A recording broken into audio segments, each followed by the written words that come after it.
Hola a todos y bienvenidos de nuevo a Historias de Terror. Sé que muchos de ustedes utilizan estos episodios para quedarse dormidos, así que, antes de que se entreguen al sueño, me encantaría que dejaran un comentario diciéndome desde dónde están escuchando en el mundo.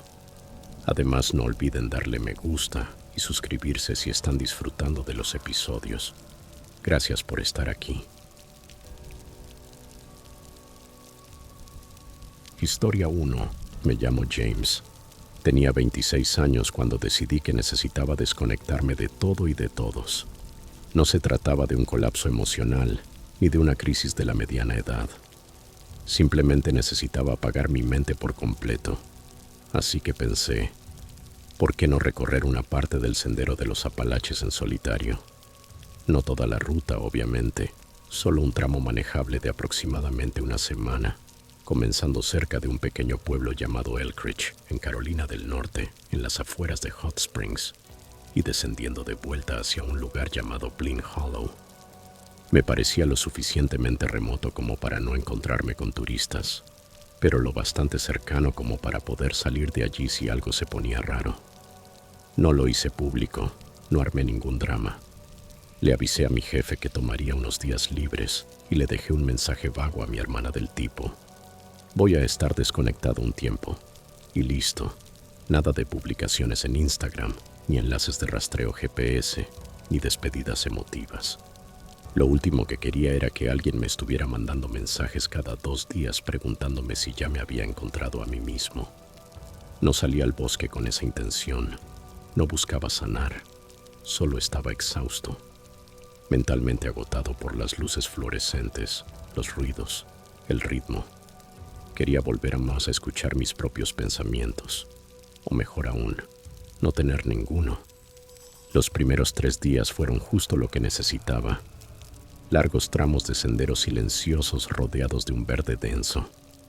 Cuando estás tan metido en la naturaleza, comienzas a notar cosas extrañas, como la cantidad de tonos distintos de musgo que existen o cómo se siente la corteza de los árboles cuando apoyas todo tu cuerpo sobre ella.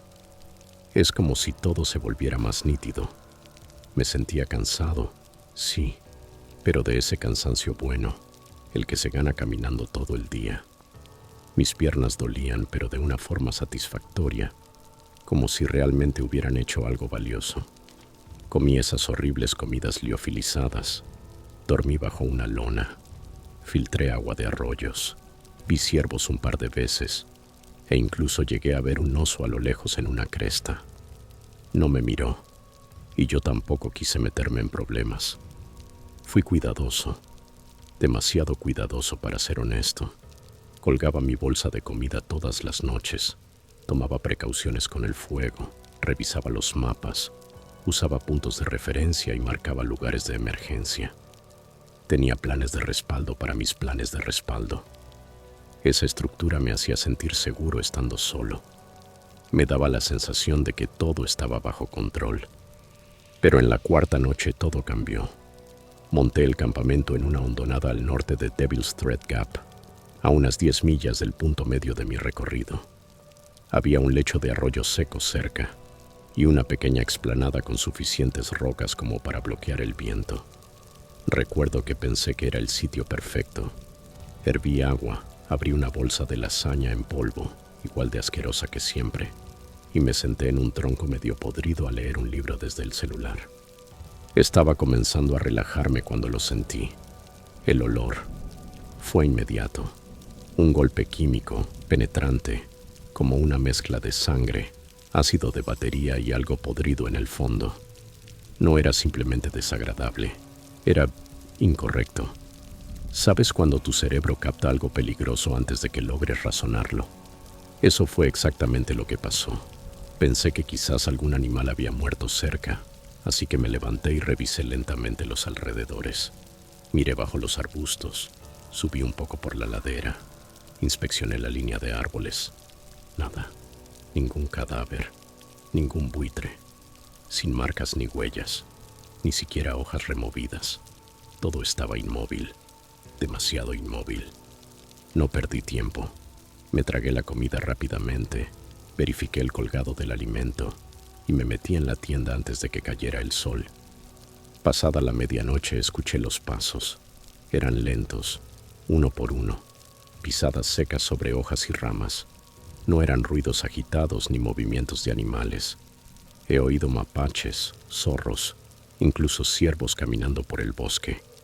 Esto no era eso, era deliberado. Me incorporé dentro del saco de dormir sin hacer un solo movimiento. Ni respiraba, solo escuchaba. Los pasos rodearon la tienda una vez, solo una vuelta perfecta. Luego se detuvieron, justo detrás de mi cabeza, sin crujidos, sin linterna, sin voces, solo silencio.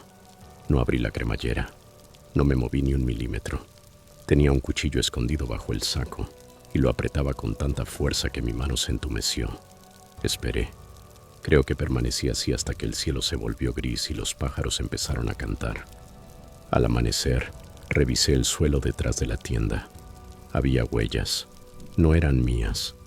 Las suelas eran casi lisas, como zapatos de cuero antiguos, y las puntas de los pies apuntaban ligeramente hacia adentro, como si esa persona caminara con los pies metidos. Ese pequeño detalle fue lo que más me inquietó. No sé por qué, pero me perturbó. Algo en su forma de andar no era normal. Empaqué todo en tiempo récord. No desayuné, ni siquiera me estiré. Solo empecé a caminar, y no paré hasta que las piernas me dolían tanto que parecía que se me iban a romper. Salté el campamento que tenía planificado para esa noche. No tomé descansos. Solo me detenía para beber agua a toda prisa y seguir. Y el olor me seguía. Venía en oleadas, a veces leve, a veces más fuerte, oxidado, putrefacto, y con un toque dulce, como fruta podrida. No tenía sentido. Nada muerto huele así durante 10 millas.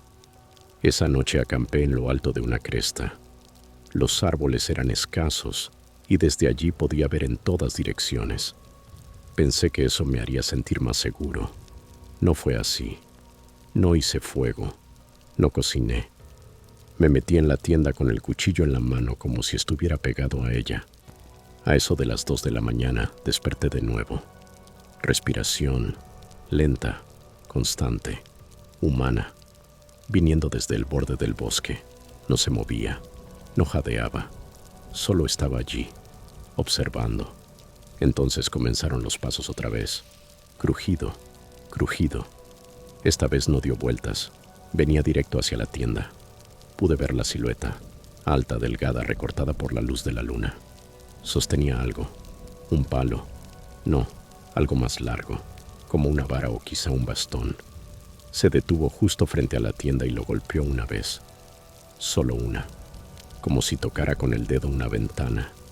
Luego se dio la vuelta y se fue, pero el olor, ese hedor se quedó en la tienda mucho después de que él se marchara. No dormí más, ni siquiera me senté. Cuando salió el sol empaqué todo en 10 minutos y seguí un atajo que había marcado en mi mapa, una vía de mantenimiento que eventualmente conectaría con la carretera. Alrededor de la tarde, con las piernas a punto de colapsar, me topé con una vieja caseta de cazadores. Apenas se sostenía en pie. 3 paredes, media techumbre, madera podrida. Me metí solo para recuperar el aliento. Y entonces las vi, las inscripciones, docenas de nombres tallados en la madera sobre la entrada. Algunos eran iniciales, otros nombres completos, todos acompañados de una fecha, algunos de hacía décadas, otros más recientes. El más nuevo era de solo 3 días antes. Debajo de ese, un espacio vacío, ni siquiera disimulado, una franja en blanco, como esperando el próximo. Me senté ahí, cuchillo en mano, el corazón golpeando tan fuerte que sentía que me atravesaría el pecho. Pasé toda la noche en esa caseta. No dormí, solo escuchaba. Cada vez que algo crujía afuera creía que era él, que había vuelto y esperaba a que oscureciera, pero nunca regresó. En cuanto amaneció, salí corriendo por el camino. Caminé hasta que vi una camioneta de guardabosques. Probablemente parecía un náufrago. El guardabosques me preguntó si estaba bien. Le dije que había visto un oso y que me perdí tratando de evitarlo. No preguntó más. Cuando volví a casa vendí todo mi equipo, mapas, botas, incluso el filtro de agua. Desde entonces no he vuelto a salir de excursión.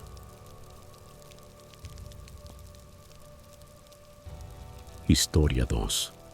Siempre pensé que se me daba bastante bien estar en el bosque. No es que fuera un experto en supervivencia ni nada por el estilo, pero sabía acampar, hacer senderismo, y no me asustaba cada vez que se rompía una ramita. Así que cuando mi primo Ben me invitó a pasar una semana en la casa de su familia cerca de Waverly, Virginia, el pasado agosto, acepté sin pensarlo 2 veces. Tenían una cabaña de troncos enorme, ubicada muy lejos de cualquier cosa que se pareciera a la civilización. No había vecinos, ni señal de celular, ni el más mínimo rastro de luz artificial. Solo un mar de árboles que comenzaba justo detrás del patio y se extendía hasta el infinito. Ben y yo habíamos pasado muchos veranos juntos mientras crecíamos. Incluso después de comenzar la universidad, habíamos mantenido la tradición. Ambos teníamos 20 años ya, técnicamente adultos, pero cuando estábamos juntos todo era como antes. Los mismos chistes tontos, las mismas competencias sobre quién podía comer más snacks de gasolinera o sobre cuál universidad era más deprimente. A los pocos días de estar allí, nos pegó el aburrimiento. Sin wifi, sin chicas y con una cantidad limitada de Mario Kart que uno puede soportar antes de empezar a cuestionarse la existencia. Fue entonces cuando Ben mencionó lo de la torre de vigilancia contra incendios. Hay una más allá del acantilado Rich Point, dijo medio al pasar, mientras almorzábamos unos sándwiches de queso a la parrilla. Está como a 5 kilómetros, súper destartalada pero todavía en pie. Desde arriba se ve todo el condado. Me detuve con el bocado a medio camino de la boca. ¿Has subido alguna vez? Una vez en segundo año. Hicimos una caminata nocturna. Me dio un cagazo horrible, no voy a mentir, pero fue increíble también. Le levanté una ceja. Una caminata nocturna por un bosque sin senderos suena aún no rotundo para mí. Ben se encogió de hombros. Vamos, hombre, hemos hecho cosas mucho más estúpidas. Tengo linternas. Será divertido. Podemos acampar en la plataforma, hacer algo de comida, vivir una experiencia de hermandad silvestre. Dudé, pero solo un segundo. Tenía razón. Habíamos hecho cosas más estúpidas. Además, no quería ser el cobarde que se echaba atrás de algo que, honestamente, sonaba bastante épico. Empacamos alrededor de las 8:30 esa noche. Ben cargó lo esencial: 2 sacos de dormir baratos, una mini estufa de campamento, unos paquetes de ramen instantáneo y una tienda vieja por si acaso. Yo eché 2 linternas, mi encendedor, una botella de agua y el cuchillo plegable que me regaló mi tío al graduarme. Solo tener ese cuchillo me hacía sentir un poco más tranquilo de cara a lo desconocido. Salimos justo antes de las 9. El sol ya casi se había escondido, pero aún quedaba un rastro de luz en el cielo, lo suficiente como para distinguir siluetas. El sendero, o lo que Ben decía que era un sendero, comenzaba detrás de su patio y se metía de inmediato en un túnel de árboles. Era angosto, irregular, de esos caminos que existen solo porque un par de ciervos lo han pisado durante años. Cada pocos pasos tenía que esquivar ramas o saltar raíces semienterradas. Una me hizo tropezar tan mal que casi beso el suelo. Debí ponerme espinilleras, murmuré. Ben solo rió. Bienvenido al gimnasio de la naturaleza. Después de los primeros 15 minutos apenas hablamos. El bosque era inquietante. No me había dado cuenta de lo acostumbrado que estaba al ruido hasta que noté su ausencia. Sin grillos, sin ranas, ni siquiera el zumbido de los mosquitos. Solo nuestros pasos y el crujido ocasional de hojas cuando rozábamos algo. Se sentía como estar bajo el agua, con todo amortiguado. Entonces pasamos junto a una vieja camioneta oxidada. Estaba inclinada de lado contra un árbol, como si alguien la hubiera dejado caer desde el cielo. Las ventanas rotas, el capó cubierto de musgo, enredaderas saliendo por la parrilla destrozada. Ben asintió con la cabeza. Lleva ahí siglos. Era un camión maderero, creo. Perdió una rueda y nadie se molestó en sacarlo. Bromeamos con que parecía el comienzo de toda película de terror. Esa donde la cámara se acerca a un objeto raro y uno ya sabe que alguien va a morir. Unos 30 minutos después encontramos algo colgado de una rama. Al principio creí que era una de esas decoraciones raras, como móviles hechos con latas. Pero al acercarnos me di cuenta de que eran huesos, pequeños, probablemente de aves o roedores. Estaban unidos con pedazos de cuerda vieja, algunas plumas sucias atadas entre ellos y manchas de pintura roja sobre los más grandes. Me quedé mirándolo, sin atreverme a acercarme más. ¿Qué carajo es esto? Ben entrecerró los ojos. Cosas que dejan los locales, supuestos símbolos de protección, algún tipo de ritual folclórico. Mi papá me contó una vez, brujería de los Apalaches. No me gustó nada cómo se movía. No había viento, pero giraba lentamente, como si algo invisible lo empujara, como si nos señalara o nos observara. Seguimos avanzando, y mientras más nos internábamos, más sentíamos que estábamos cruzando a un lugar donde no deberíamos estar. Cuando finalmente vimos la torre, ya era pasada la medianoche. Emergía de entre los árboles como un esqueleto oxidado, todo vigas de hierro retorcidas y piezas faltantes. La base estaba rodeada de maleza densa, y las escaleras, bueno, claramente no pasaban ninguna inspección. Algunos escalones estaban completamente desaparecidos, otros doblados como latas aplastadas. Miré a Ben. ¿Estás seguro de que esta cosa aguanta? Él sonrió. Solo hay una forma de averiguarlo. Comenzamos a subir con cuidado, agarrándonos de las barandas como si estuviéramos trepando una estructura de juegos oxidada. Algunos peldaños crujían bajo nuestro peso y tuve que saltar sobre un hueco que me revolvió el estómago. Pero finalmente llegamos arriba. La plataforma era de metal deformado, rejillas torcidas en ángulos extraños. La pequeña caseta donde solían sentarse los guardabosques aún seguía en pie, pero olía a moho y a algo peor.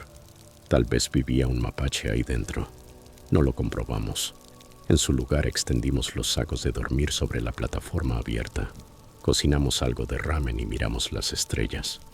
Por un momento fue mágico. Nada de ruido, ninguna distracción. Solo nosotros dos y el cielo. Entonces lo escuché. Un crujido suave allá abajo. No era una ardilla ni un mapache. Era algo pesado. La linterna de Ben se apagó de golpe. «No te muevas», susurró. Nos quedamos quietos. Paso, pausa, paso, pausa. Rodeó la torre una vez, luego otra. Lento, deliberado, sin voces, sin crujir ramas, como si buscara algo. Solo esos pasos, rítmicos, medidos. No respiraba. El corazón me retumbaba en los oídos. Conté los pasos en mi cabeza. 12, 13, 14. Y luego, silencio. No sé cuánto tiempo estuvimos así. Pudo haber sido 10 minutos o una hora. Finalmente volví a respirar. Me convencí de que era solo un cazador o un excursionista que vio nuestras luces. En algún punto me debía haber quedado dormido. Pero cuando desperté, algo se sentía raro. El saco de dormir de Ben estaba vacío, abierto, tal y como lo había dejado. Me senté. «Ben». Nada. Me levanté y me acerqué al borde de la plataforma. Apunté mi linterna hacia abajo, y allí estaba. Alguien parado en la base. No era Ben. La figura era alta, delgada. Los brazos colgaban de forma extraña, demasiado largos, como si no supiera dónde colocarlos. La cabeza inclinada, pero no como quien mira hacia arriba, sino como si estuviera rota. Todo su cuerpo se veía deforme, estirado. Entonces escuché la voz de Ben. Venía desde los árboles. «Josh, necesito ayuda». Demasiado clara, sin emoción, como una grabación. Y otra vez, «Josh, necesito ayuda». Misma voz, misma entonación. idéntica. Retrocedí. Las manos me temblaban. No me di cuenta de que ya tenía el cuchillo en la mano. La figura no se movía. Luego empezó a trepar, pero no por las escaleras, por las vigas, agarrándose de los hierros. Sus miembros se doblaban en ángulos imposibles, sin ruido, solo movimiento. Me giré. El tramo de escaleras detrás mío había colapsado. No había salida por ahí.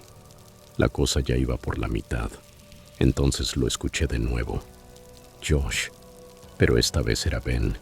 Su voz real. Su respiración. Humana. La cosa se detuvo. Luego se soltó. Cayó como si le hubieran cortado los hilos. Corrí al borde. Nada. Se había desvanecido. Segundos después, Ben salió de entre los árboles, descompuesto, con la linterna temblando en su mano. «¡Corre!», gritó. «Tenemos que irnos.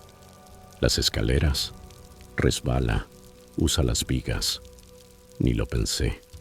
Agarré el primer tubo que vi, me lancé y caí de golpe sobre la tierra, deslizándome por la ladera hasta que Ben me atrapó.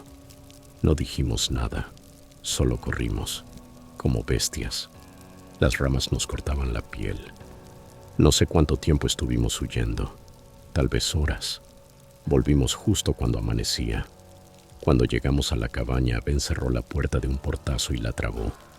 Solo entonces habló. Dijo que se había levantado a orinar y que vio algo. Al principio creyó que era yo, pero se movía raro, espasmódico, como si no supiera usar su propio cuerpo. Luego se escondió detrás de un árbol y desapareció. Historia 3.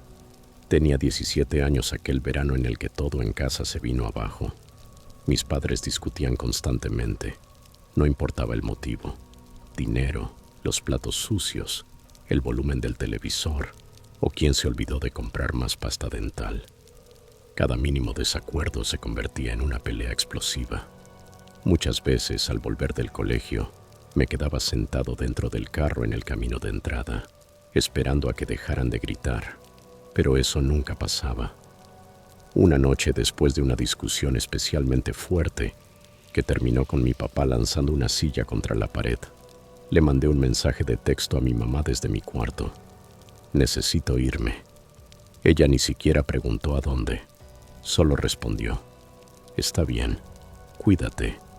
Mi tío Travis tenía una cabaña completamente aislada, cerca de Franklin, en Virginia Occidental. Ni siquiera aparecía en el GPS. Estaba en medio de la nada. Solo había estado ahí una vez cuando era niño. Recordaba que era aburrida pero muy silenciosa. Y en ese momento, aburrido y silencioso sonaba como el paraíso. Travis no era precisamente cariñoso. Me recogió en la estación de autobuses sin decir una palabra, masticando semillas de girasol y escupiendo las cáscaras en una botella vieja de Gatorade. Cuando llegamos a la cabaña, se veía más pequeña de lo que recordaba. La madera exterior estaba grisácea.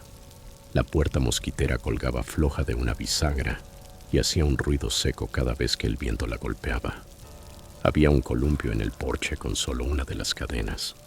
Adentro solo había 2 habitaciones y un baño, una estufa de leña en una esquina, una pequeña cocina que parecía no haber sido limpiada desde la era Clinton. Todo el lugar olía ligeramente a café viejo y madera quemada. Vi un plato para perro junto al fregadero, pero no había ningún animal. «Tenía uno hace años», dijo Travis cuando notó que lo miraba. «Murió. El plato quedó ahí». Luego me lanzó una advertencia sin mirarme. «No sigas los árboles marcados. No salgas después de que oscurezca. Y no vayas hacia el oeste». Esperé que fuera una broma, o al menos alguna explicación.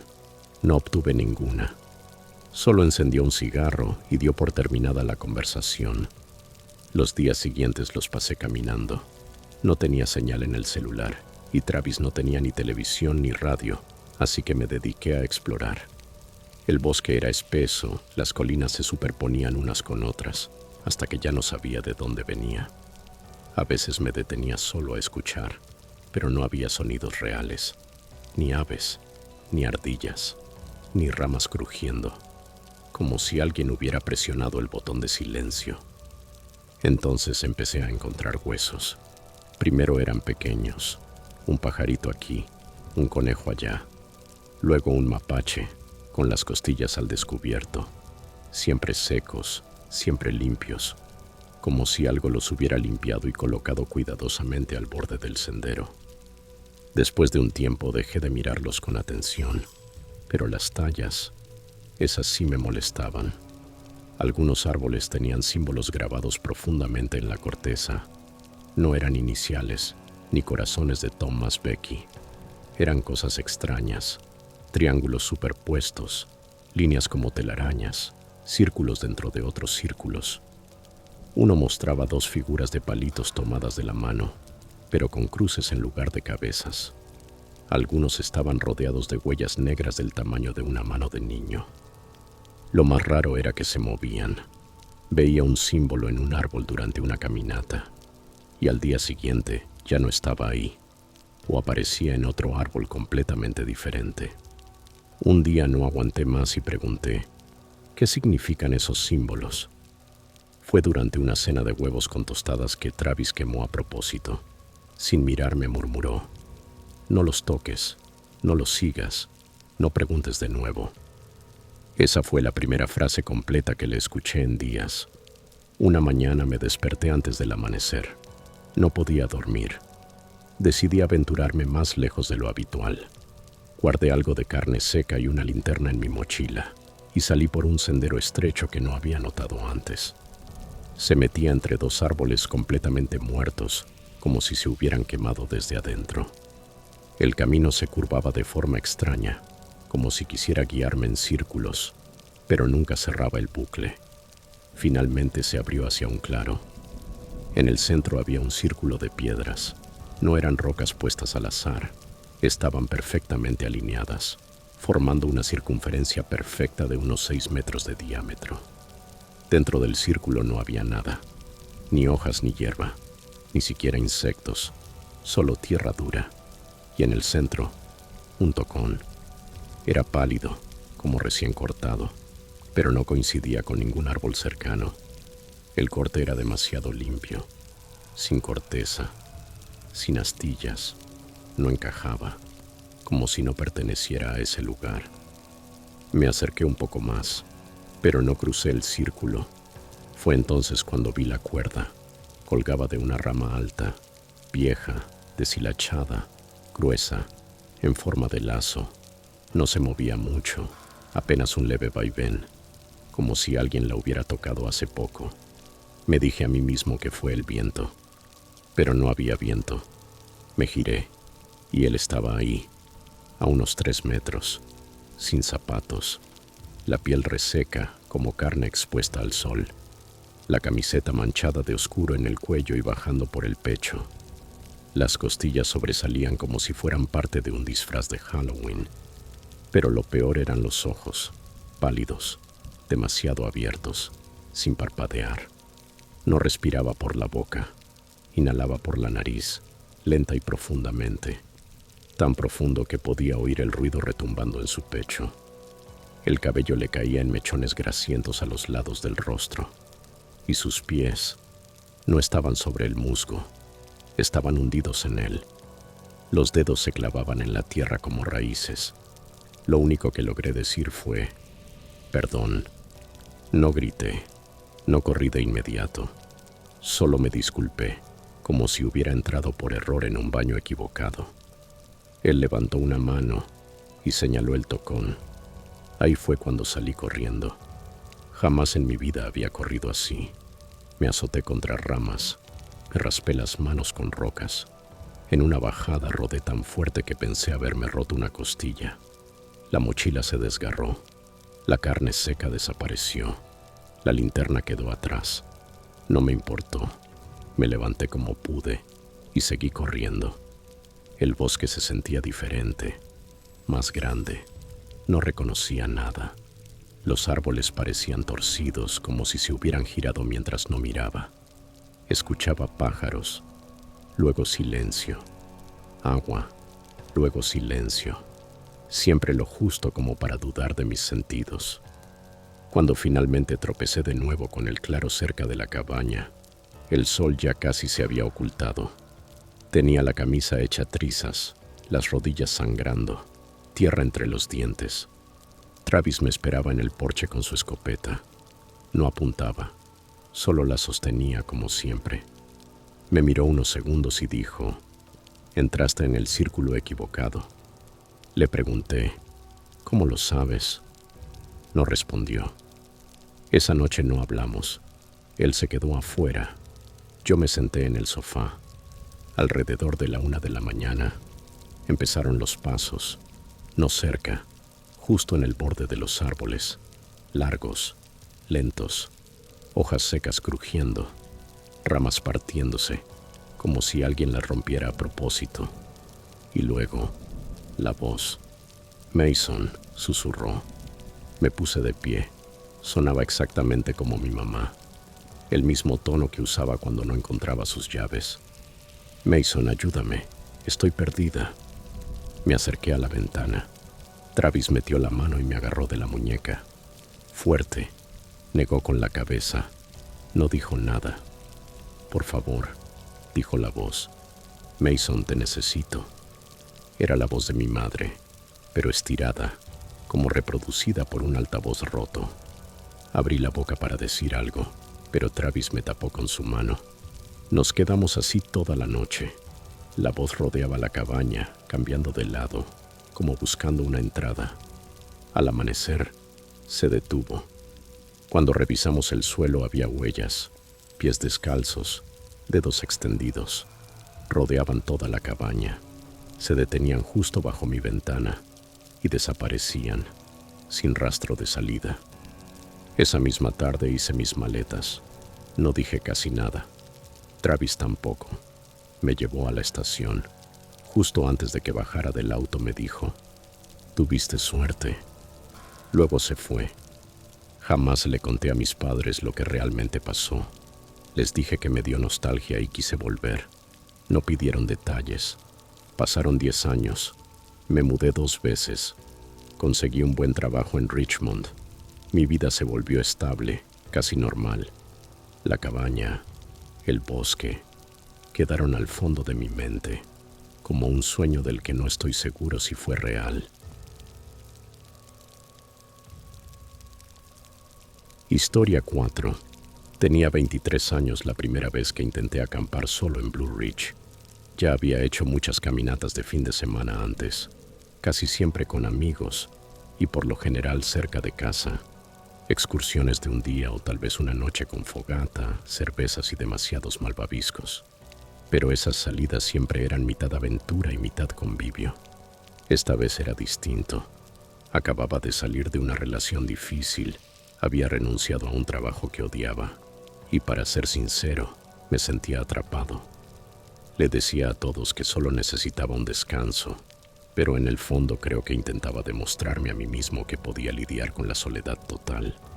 4 días, sin señal, sin distracciones, solo yo, mi equipo y lo que fuera que hubiese allá afuera. El lugar que elegí estaba en las afueras de un pequeño punto llamado Ledger's Gap. Apenas si aparece en los mapas, como si alguien lo hubiera escrito mal y a nadie le importara corregirlo. Lo encontré mencionado en un foro de excursionistas. Un veterano dijo que era tranquilo y casi nunca había gente. Justamente eso me atrajo. Con el auto ya cargado salí rumbo al sitio. Dejé el teléfono en modo avión, le dije a mi hermana a dónde iba y llevé un mapa impreso de la estación forestal, por si acaso. Sin GPS, sin redes sociales. Empaqué lo básico: tienda de campaña, filtro de agua, algunas comidas deshidratadas, mi cuchillo, un pequeño botiquín de primeros auxilios y una novela policial en papel que llevaba más de un año acumulando polvo. Cuando me detuve a cargar gasolina, ya cerca de Ledger's Gap, le pregunté al encargado si el sendero de Firebrush seguía accesible. Ni siquiera levantó la vista del mostrador. Solo asintió una vez y murmuró: «Sí, siempre abierto». Sin sonrisa, sin advertencias, ni un cuídate. La vibra fue extraña, pero lo atribuí a la típica incomodidad de un pueblo chico. Pagué una botella de agua y seguí mi camino. El inicio del sendero era básicamente un parche de grava en una curva de la carretera. Había un poste de madera deteriorado con un cartel descolorido por el sol que decía: no se da mantenimiento más allá de este punto. Sin estacionamiento, sin caseta de guardabosques, ni un solo auto. Parecía uno de esos lugares que el mundo ha olvidado. Cerré bien el coche, ajusté las correas de la mochila y me adentré en el bosque. Los primeros kilómetros fueron hermosos. El camino serpenteaba entre árboles altos, con troncos cubiertos de musgo y arbustos bajos que crujían al rozarlos. El aire olía a tierra húmeda y hojas viejas. A veces escuchaba un pájaro carpintero o veía una ardilla cruzando entre el follaje, pero fuera de eso, todo era silencio. Paz, aunque con un toque inquietante. Ya por la tarde había recorrido unos 10 kilómetros y encontré una zona plana junto a un arroyo. No era un campamento oficial, pero era perfecto. Suelo blando sin rocas, un claro ideal para mi tienda y una pequeña pendiente donde podía sentarme a comer. Monté la tienda, filtré agua del arroyo, cociné una bolsa de chili en mi pequeña estufa y me senté en un tronco con las botas fuera, observando la corriente. Esa primera noche fue completamente tranquila. Leí un rato con mi linterna frontal. Luego me metí en el saco de dormir y me dormí escuchando el sonido del agua corriendo y las hojas susurrando por encima de la tienda. La segunda mañana decidí caminar sin cargar todo. El mapa marcaba un mirador rocoso a unos 3 kilómetros más arriba de la ladera. Dejé la tienda y el equipo. Solo llevé una mochila pequeña con algo de comida, agua y el mapa. Por seguridad rasgué una vieja camiseta roja en tiras y até una a cada rama cada 100 metros más o menos, como señales para no perderme. Nada elaborado, solo pequeños nudos rápidos. La caminata fue tranquila y no me crucé con absolutamente nadie. El sendero se estrechaba y empinaba cuanto más me acercaba al mirador, pero finalmente llegué al borde rocoso que describía el mapa. La vista era impresionante. Capas de verde en todas direcciones, las copas de los árboles fundiéndose en una sola muralla natural. Me senté sobre una roca, saqué un poco de granola y carne seca y simplemente escuché. Nada de autos, ni conversaciones, ni aviones sobrevolando, solo el viento, las hojas y mis propios mordiscos. Me quedé unos 30 minutos antes de regresar. Eran cerca de las 2 cuando volví al campamento. Y fue entonces cuando lo vi. A unos 6 metros de mi tienda, atada a una rama a la altura del hombro, colgaba una tira de tela roja. Mismo color, mismo tipo de tela, pero no era una de las mías. Me acerqué de inmediato y noté algo más. El nudo era distinto, más apretado, más calculado. Los míos eran bucles rápidos. Este parecía hecho con intención. La tela también estaba más oscura, como si estuviera húmeda o sucia. Me quedé un buen rato ahí parado, tratando de convencerme de que tal vez la había atado yo y lo había olvidado, pero no tenía sentido. No estuve en esa parte del campamento durante la caminata.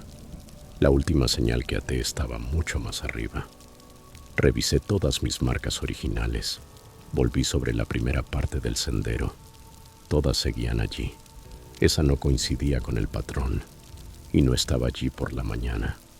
Esa noche no cené. Me metí en la tienda apenas se escondió el sol, con el cuchillo al alcance, y me acosté escuchando. Cada crujido del exterior me parecía más fuerte de lo normal. Cada soplido del viento me sobresaltaba. Pero no pasó nada. Nada tocó la tienda. Dormí poco. Cuando amaneció ya había tomado una decisión. El mapa del guardabosques mencionaba una cabaña de refugio primitiva unos 13 kilómetros más adentro del bosque. Pensé que si alguien me estaba molestando, no esperaría que siguiera adentrándome. La cabaña tenía 4 paredes, quizá una cerradura, tal vez incluso una vieja radio de guardabosques. Empaqué solo lo necesario y salí temprano. Después de unas 2 horas el bosque empezó a sentirse diferente. No amenazante, exactamente, solo inmóvil, como si alguien hubiese bajado el volumen de todo. Ni pájaros, ni zumbidos, incluso mis pasos sonaban más suaves. Y entonces lo oí, movimiento por delante, pasos rápidos y ligeros, demasiado suaves para ser un ciervo, demasiado fluidos para ser un mapache. Me detuve, llamé. ¿Hola? Nada. El sendero se dividía a unos 50 metros adelante. La rama izquierda subía por una pendiente empinada. La derecha bajaba hacia una zona más espesa del valle. Me quedé ahí dudando hacia dónde apuntaba el mapa. Entonces lo vi. En una rama justo por el camino de la izquierda había otra tira roja, mismo nudo que la de junto a mi tienda, misma ubicación. No lo dudé. Giré a la derecha y seguí caminando. No volví a detenerme. No consulté el mapa. Solo quería paredes alrededor. El refugio apenas se mantenía en pie. Una choza de madera, una sola habitación, techo de lámina abollada y una puerta torcida que chilló al abrirse. Por dentro olía a humo viejo y excremento de roedor. Había un estante con una lata oxidada de frijoles, una escoba rota y un montón de hojas secas en la esquina. Pero tenía un cerrojo en la puerta y una pared firme donde apoyar la espalda. Me encerré, encendí una vela y me senté contra la pared, cuchillo en mano. No leí, no comí, solo escuché. Pasada la medianoche lo escuché. 2 golpes lentos en la pared exterior. No era el viento, ni ramas, eran nudillos. Contuve la respiración. Minutos después la puerta crujió, solo un poco, lo justo para oír cómo la madera se tensaba, como si alguien hubiera apoyado su peso, y luego se apartara. Eso fue todo. Esperé horas, no ocurrió nada más. Cuando el cielo empezó a aclarar, metí todo a la mochila y salí corriendo. No me detuve a ajustar bien las botas. No desayuné. Corrí casi 16 kilómetros de regreso, apenas mirando el camino. Cuando llegué al inicio del sendero, mi auto seguía ahí. Me recargué contra él, jadeando, mirando hacia el bosque, como esperando que algo me siguiera. Al salir de la zona pasé junto al viejo letrero de bienvenida de Ledger's Gap, clavado en un poste. Ni siquiera lo había notado al llegar.